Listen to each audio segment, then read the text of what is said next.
நீலகிரி மாவட்டம் கோத்தகிரியை அடுத்த சோலூர் மட்டம் பகுதியைச் சேர்ந்த சுகன்யா என்பவருக்கு கருணை அடிப்படையில் அரசு பேருந்து நடத்துனர் பணி வழங்கப்பட்டுள்ளது.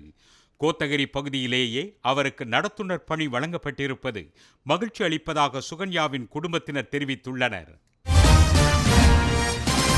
காட்பாடியில் கடந்த 2022ஆம் ஆண்டு பெண் மருத்துவர் பாலியல் வன்கொடுமைக்கு ஆளாக்கிய வழக்கில் பார்த்திபன், மணிகண்டன் உள்ளிட்ட 4 பேருக்கு தலா 20 ஆண்டுகள் சிறை தண்டனை விதித்து வேலூர் மகளிர் விரைவு நீதிமன்றம் தீர்ப்பளித்துள்ளது.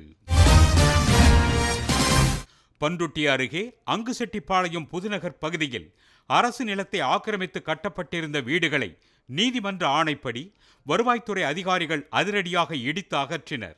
அப்போது பொதுமக்கள் சிலர் வாக்குவாதத்தில் ஈடுபட்டதால் பரபரப்பு நிலவியது. என் ஊர் இதான், என் பூர்வீகம் இதான். என் பூர்வீகத்தை விட்டு என்ன போனா எப்படி போக முடியும்? 30 வருஷத்துக்கு முன்னாடி அதுக்கு பிரிச்சு கொடுக்கணும் இருக்கு. எங்களுக்கு எல்லாம் வந்துருக்கும்ல.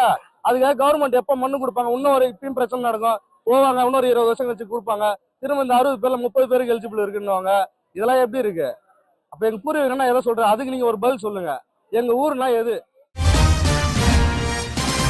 நெல்லை மாவட்ட ஆட்சியர் பெயரில் போலி முகநூல் பக்கத்தை உருவாக்கி மர்ம நபர்கள் ஆட்சியர் பங்கேற்ற நிகழ்வுகள் குறித்த புகைப்படங்களை பதிவேற்றம் செய்துள்ளனர். அதே பக்கத்தில் வட மாநிலங்களைச் சேர்ந்த ஆண் மற்றும் பெண்கள் சிலரின் புகைப்படங்களும் பதிவேற்றம் செய்யப்பட்டிருப்பது அதிர்ச்சியை ஏற்படுத்தியுள்ளது. பனிப்பொழிவு காரணமாக பூக்கள் விளைச்சல் குறைந்துள்ள அதே நேரத்தில் திருமணம் உள்ளிட்ட மங்கல நிகழ்ச்சிகளுக்கு பூக்களின் தேவை அதிகரித்துள்ளது.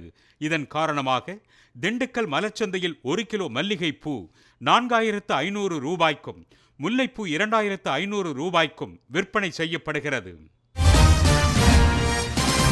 தமிழ்நாடு மோட்டார் வாகன ஆலோசகர்கள் நலச்சங்கம் சார்பில் திருச்சி தென்னூர் உழவர் சந்தை திடலில் ஆர்ப்பாட்டம் நடைபெற்றது. இதில் தலைக்கவச தண்டத்தொகையை 1000 ரூபாயாக உயர்த்தப்பட்டதற்கு கண்டனம் தெரிவிக்கப்பட்டது.